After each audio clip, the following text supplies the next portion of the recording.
order of, you know, one of these back-of-the-clock shifts, which is, say, Sydney, Darwin and back in one go, 10 hours or whatever it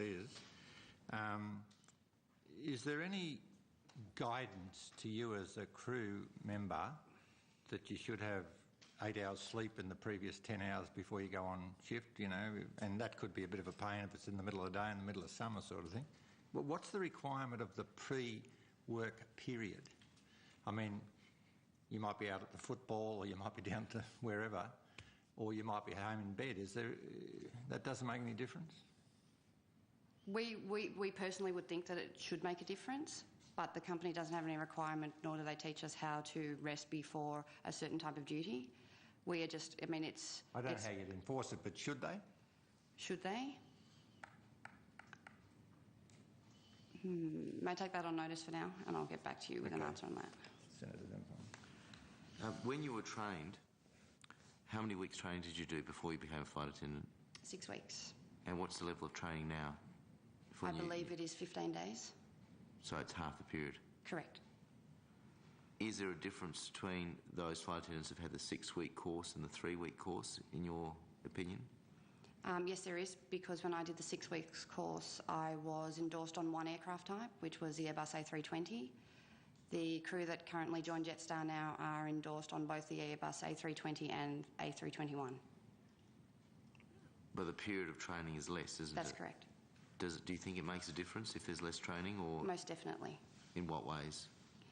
In terms of experience, in terms of safety, in terms of the crew actually feeling confident in what they're doing on board the aircraft, the impact it has to the fellow operating crew that have been there longer than the new joining ones. How big an issue is fatigue the most common complaint amongst flight attendants? What are the big? What is that the biggest safety concern? The biggest safety concern to date, that, in my opinion, is fatigue. Yes, and probably the training of the newer flight attendants and the impact that the training that they've had on the existing flight attendants. Right. In relation to this issue of fatigue, is this an issue that you've raised with your union, the FAAA? Have I personally? Or has it been raised with the FAAA, the issue of fatigue? I'm unable to speak on behalf of the FAAA today. Oh, no. I know you can't speak on behalf of the FAAA, but is this something that the FAAA would hear about on a regular basis from flight attendants?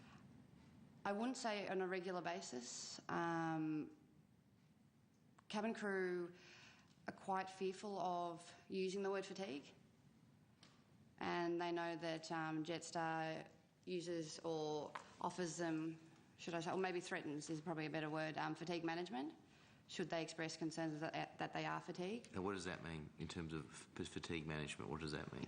It's where you sit down with your direct manager or whomever they nominate, and you sit there and tell them why you feel fatigued, what you're experiencing, why you have reported yourself as being fatigued, and try and come to a resolution or solution as to how to fix it. So if you complain about feeling fatigued, I thought you just take it, can your roster be changed, or you have to have a meeting with management first? No, your roster can't be changed if you're fatigued, no. It can be changed personally. You would have to call in sick for work, but it would not be changed because you express concerns of being fatigued, no.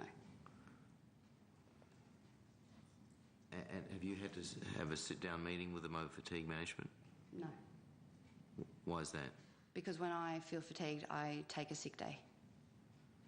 Right, so it comes off your sick leave? Correct. And what do your colleagues do?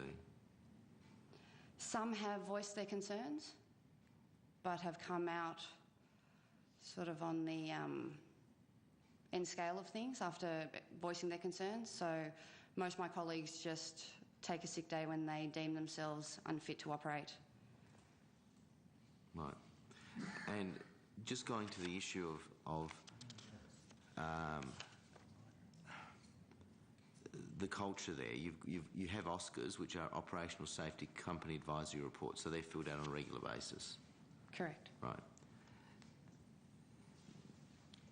Have flight attendants actually gone to CASA about this, the regulator, in relation to these issues of fatigue? What's your understanding of that? I personally know of circumstances where flight attendants have de-identified some things and sent them to CASA as they feel that they have no other option. And what's happened? And how long ago was that? Some are relating back as early as last week. Some stem back as far as a year ago. And as from what I can see, not much has really been done. Can I just ask a question there? In terms of this fatigue, is it the period of the shift, as it were, or which can be gruelling and, you know, cranky blokes like me as passengers, etc. Can't imagine you being cranky. Yeah. Or like if you've got a sick baby or a child at home and things have gone wrong, and you know, is it a balance between one or the other? Which is is it the length of the shift or what happens when you're not on shift? Which is the bigger precursor to fatigue? So no, it's a combination of things. It's the length of the duty itself. It's the passenger loads that occur on the day or on the duty that you operate. It's the reduced cabin crew member that we now operate under.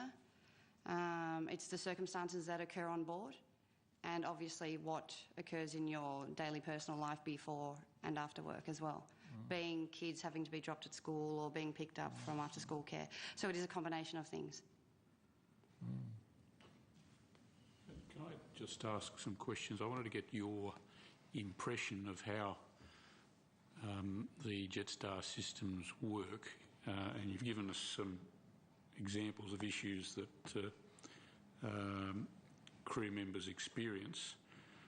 One example was being asked to effectively work a double shift after you've arrived at work on that day. What would you feel would the reaction be from Jetstar if a flight attendant said, I don't feel able to do that shift today because I'm too tired? The reaction is not looked upon favourably. When you say is not, do you have examples that you can call to mind? I have been involved personally in examples where a flight attendant standing next to me has been informed that she must operate another 2 sectors, yes. It has resulted in tears and back and forth calls between management and crewing and the flight attendant. And the result was the flight attendant became that mentally distraught and, you know, emotionally and physically distraught because of the conversation that had to transpire, that she was deemed unfit to operate any further anyway. Well, you seem to be implying that there was a series of conversations in which the flight attendant was pressured. Is that what you're saying? Correct. And so you're talking about the next level of management up from the flight crew, or above that? I've never been involved in a circumstance where flight crew, meaning captains, pressure flight attendants to continue. Okay, so what I the meant next was level someone meaning off the plane. it would be, in my reference, crewing, which would be the ones that dispatch us to flights. Okay. Should you, well, in this circumstance, the flight attendant didn't see eye to eye with crewing, so it was elevated, or escalated, I should say, to the next level of management. But is that an unusual event that you're talking about, the example you just given, or is that? The example of pressure? No. It's common. And as I explored with the company earlier today, I'm sure there are times when a crew is unavailable or supposed to have flown in on another aircraft that's extensively delayed and someone else is asked to take over, and not taking over means the plane doesn't go. I think we all understand those pressures. Is that an area where you've seen or experienced particular pressures? Is it different from other circumstances? I have also been experienced to those circumstances. I've also had experience in those circumstances as well. A one-off here or there we can understand. As flight attendants, we understand that there is a business to run as well. But when it becomes normal practice, that becomes a concern for flight attendants. What do you call normal practice?